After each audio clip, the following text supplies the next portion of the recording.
We may look different, act different, have different dreams, but we all want to be happier.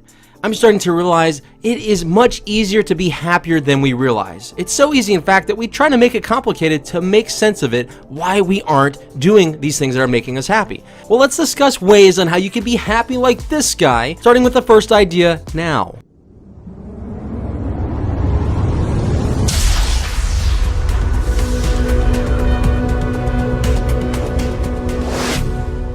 Number 1, expect Goose Taps. Think back to the game Duck, Duck, Goose. It involved a person that would be standing up, walking around in circles, tapping heads of people sitting down. You would hear one of two things. Duck.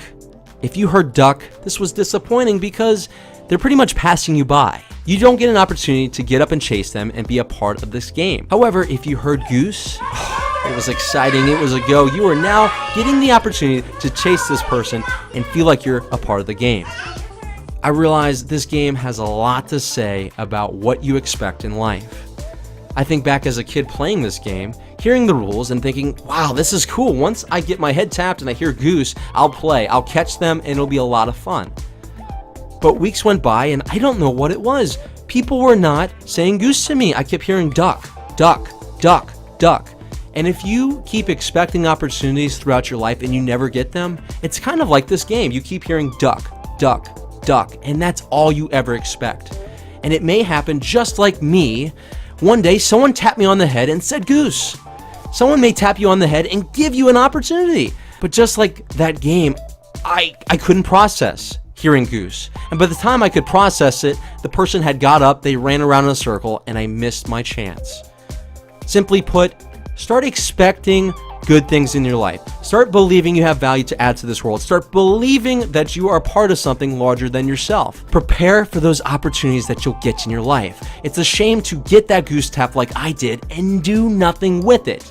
I want you to realize that you're a goose in life and start expecting those goose taps when you play the game of life. 2, stop pursuing only marshmallows. I'm going to use Lucky Charms cereal to illustrate my point here. What causes you to lose a lot of hope is having expectations of being happy all the time and to achieve massive success with little effort. This is almost like picking out all the marshmallows out of the Lucky Charms and eating just the bowl of marshmallows, not with the other parts, which we will call the wood pieces. The marshmallow pieces taste better, but it's the wood pieces that offer the most nutrients. The wood pieces are what's best for you. Sorrow, failure, and self-doubt can serve as wood pieces in your life. Without all these negative parts in your life, you would never grow. You would never appreciate the sweet parts of your life, and you probably wouldn't be living a fulfilled life. Transformational speaker Kyle Cease has said, "You're not here to feel happy. You're here to feel fully." I will tell you from experience that eating only marshmallows is too sweet. The mix of marshmallow and wood pieces are far more tasty.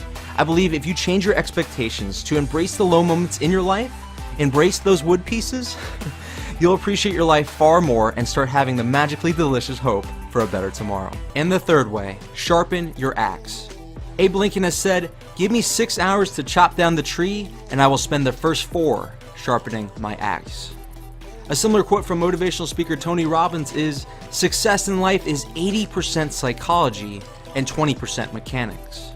So 80% of your effort should go towards the right mindset, 20% towards the how-to part of achieving your goal. One of my daily goals was to listen or read an hour of motivational, inspiring material so that I kept the proper mindset to stay positive when it came to pursuing my goals. But one day I thought, this is common sense. I know I need to be positive. I know I need to believe in myself. I know I need to persist when times are tough. Listening to this motivational stuff is a waste of time. After reading over 100 self-help books and hundreds of hours of audio programs in my car, I thought I didn't need it anymore. For a couple months, I didn't consume any motivational material. I found myself doubting myself more than ever. I found myself complaining more than ever. I found myself more miserable than ever. I was letting the negative influences around me drain me, and I found myself not making any progress on my goals, even though I was working just as hard as before. It was because I let my axe get dull. Most of what you hear from motivational speakers and most of what you read in self-help books is common sense, but it sharpens your mind just like an axe. I found consuming 30 to 60 minutes of motivational material daily to be one of the most powerful ways to achieving your goals. It may not have anything to do with the mechanics of achieving your goals, but it has everything to do with your mindset towards achieving them. This blows my mind, but it's true. An hour of your day makes up only 4% of your day. but spending an hour consuming uplifting material can make you more productive than ever. Number 4, find your creative outlet. Creative expression is a human need that rarely gets met in most people's lives.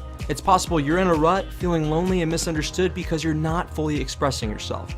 Unfortunately, it could take a long time to be fully open and authentic with others. That's why creating something may be something you want to do. Let go of criticizing what you create as not being good or comparing what you create to others. Consider this playtime for you. Pick something that you're interested in and want to improve in. Writing, singing, playing an instrument, painting, dancing, anything that allows you to express yourself in a unique way. You don't have to share it or sell it, just do it for yourself. Watch how much better it makes you feel. For example, I'm super passionate about personal development and motivational speaking, but didn't pursue it because I worried about being strange and misunderstood. But then I started embracing this passion and started giving speeches, writing books, and making YouTube videos as creative outlets. All I know is whenever I'm creating something without judging it or comparing it with others, I never feel more alive, and I'm sure you'll feel the same way. And the 5th and final way for today's video on how to be happier in life, open your heart's door. I'm sure when you leave for work in the morning, you lock your door because you have valuable stuff inside and you don't want someone to come in and take it. If you don't have purpose in your life, you're probably doing this with your heart as well. You lock the door on your heart. There is a benefit. No one can come in and take the love, but the downfall is that love can't come out. I believe there's love and abundance in you, and when your door is shut, it cannot come out. If you have the courage and you're willing to be vulnerable and open your heart and give the world who you truly are, the love that's inside you, the world really craves this love that's inside you. If you open the door, I believe you'll find your purpose. Looks like we're close to 7 minutes into this video and have discussed 5 ideas on how to be happier. Let's stop today. I may make part 2. If you want to see part 2, make sure you subscribe today and hit the bell notification so you don't miss anything. My friend, I hope these 5 tips help you become happier than ever, and I can't wait to see you in the next video.